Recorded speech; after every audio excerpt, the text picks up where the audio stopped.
एक राजा ने अपने महल में गरीबों के लिए भोजन तैयार कराया, लेकिन दुर्भाग्यवश खीर में एक सांप गिर गया।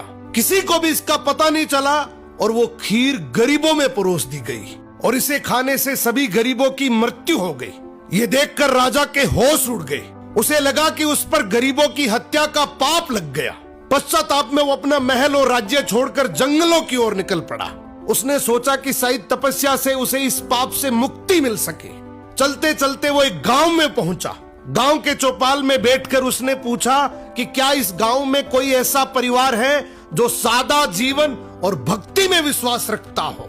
गांव वालों ने बताया कि यहाँ एक भाई बहन रहते हैं जो बहुत ही सादगी और भक्ति से जीवन बिताते हैं। राजा उसी घर में ठहर गया। अगली सुबह राजा ने देखा कि वो लड़की ध्यान में बैठी हुई है।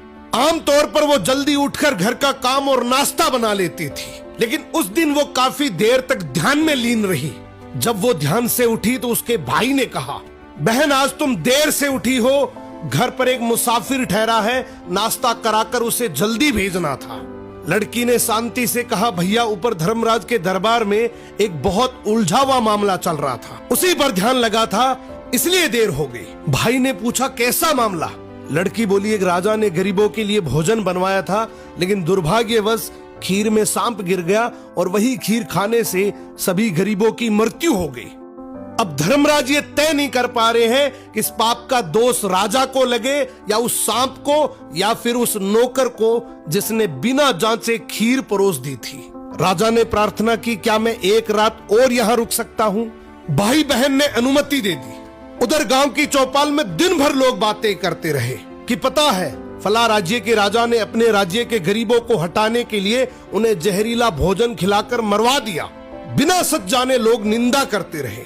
अगली सुबह लड़की फिर ध्यान में बैठी। ध्यान पूरा होते ही वो अपने काम में लग गई। राजा ने उससे पूछा, बेटी अब बताओ गरीबों की मृत्यु का पाप आखिर किसे लगा?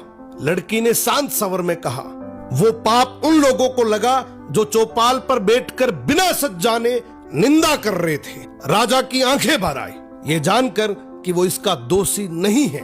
जिंदगी में याद रखना, दूसरों के पाप गिनने वाला इंसान अक्सर अपने सर पर सबसे बड़ा पाप उठा लेता है।